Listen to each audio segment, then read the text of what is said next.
সংস্কৃতির সম্পর্ক। বিশ্বের সবচেয়ে প্রাচীন ধর্ম হল হিন্দু। অনেকে হিন্দু ধর্মকে সম্প্রদায় বা সংস্কৃতি বলতে পছন্দ করেন। এই ভূখণ্ডে হাজার হাজার বছরের ইতিহাস হিন্দুদের। বলতে গেলে বাংলা, বাঙালি এবং হিন্দু ধর্ম ও সংস্কৃতির সম্পর্ক নিবিড়, অবিচ্ছেদ্য। এখানকার মাটি, বায়ু, জল, প্রাণ ও প্রকৃতির মধ্যে এই ধর্মের বিকাশ। স্বভাবে বাঙালি হিন্দুরা শান্ত প্রকৃতির, তাদের আচার অনুষ্ঠান অনেকটা প্রকৃতি নির্ভর। হিন্দু ধর্মের মানুষ বিশ্বাস করে পৃথিবীর সকল প্রাণের কল্যাণের মাধ্যমেই একমাত্র মানব মুক্তি মিলবে। নানা মত ও পথকে ধারণ করে হিন্দু ধর্ম হয়েছে সমৃদ্ধ।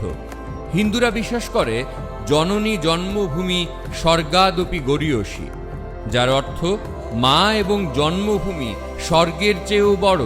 কিন্তু সেই হিন্দুদের জন্মভূমি থেকে বিতাড়িত এবং ধর্মান্তরিত করতে নানা ষড়যন্ত্র চলছে কয়েক শত বছর ধরে। 40-এর দশকে মুহাম্মদ আলী জিন্নার নেতৃত্বে ধর্মভিত্তিক মানে হিন্দু মুসলমানদের জন্য আলাদা রাষ্ট্রের কথা বলা হয়, যা দ্বিজাতি তত্ত্ব হিসেবে পরিচিত।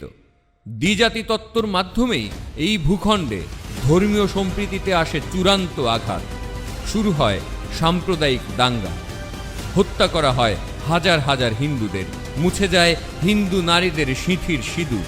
হিন্দুরা 14 পুরুষের ভিটে ছেড়ে নিঃস্ব হয়ে পাড়ি দেয় অনিশ্চিত গন্তব্যে। 1947 সালে 14ই আগস্টে সংখ্যাগরিষ্ঠ পূর্ব বাংলার মুসলিম ও পাঞ্জাব, হিন্দু, বালুচিস্তান মিলে তৈরি হয় মুসলিমদের জন্য আলাদা রাষ্ট্র পাকিস্তান। বলা হয়েছিল পাকিস্তান মুসলিম রাষ্ট্র হলেও সেখানে সব ধর্মের মানুষের অধিকার রক্ষা করা হবে। কিন্তু সদ্য জন্ম নেওয়া পাকিস্তানে শুরু হয় হিন্দু শূন্য করার নানা কৌশল। মুসলিম হয়ে আমরা বেঁচে আছি, তো মুসলিম হয়েছি তো ভয়ের মুসলিম।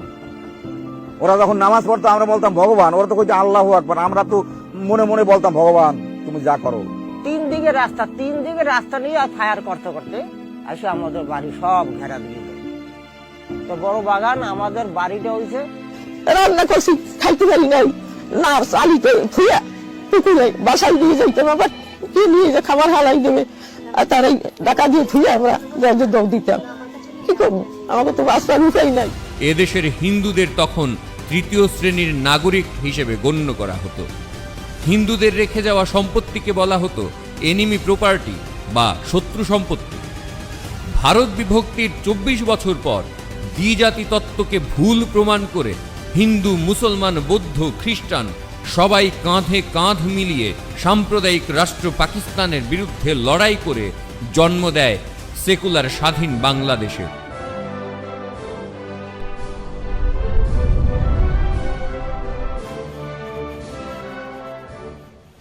বাংলাদেশের সংবিধানের অন্যতম একটি স্তম্ভ হল ধর্মনিরপেক্ষতা।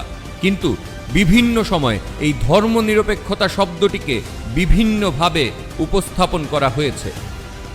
ওয়াজের মাধ্যমে হিন্দুদের প্রতি ঘৃণা ও সাম্প্রদায়িকতার বিষ বাষ্প ছড়াতে থাকে গ্রাম থেকে শহরে। আমার বাবারও মূর্তি কেউ নির্মাণ করে, আমি সেই মূর্তিও ভেঙে গুড়িয়ে দেব। ছাড়বে না কোনো ছবি মূর্তি, সবকে ভেঙে খান খান চূর্ণ করে দাও। পৃথিবীতে আমাদের দায়িত্বই তো হলো মূর্তি ধ্বংস করা, মূর্তি পূজাকে ধ্বংস করা। সবচাইতে বড় হিংস্র, সবচাইতে বড় উগ্রবাদী হিন্দু সম্প্রদায়। হিন্দুরা, বৌদ্ধরা, খ্রিস্টানরা, ইহুদিরা, নাস্তিক, মুরতাদ, বেঈমানেরা, আসো সকলে মিলে তওবা করো, কালিমা পড়ো, লা ইলাহা ইল্লাল্লাহ মুহাম্মাদুর রাসূলুল্লাহ। যেই রাম ভগবান হয়েও নিজের বউটাকে উদ্ধার করতে পারলো না, সেই রামের ক্ষমতা কদ্দুর? তার গদ্দারের উপর ধরে কোপ মারবি।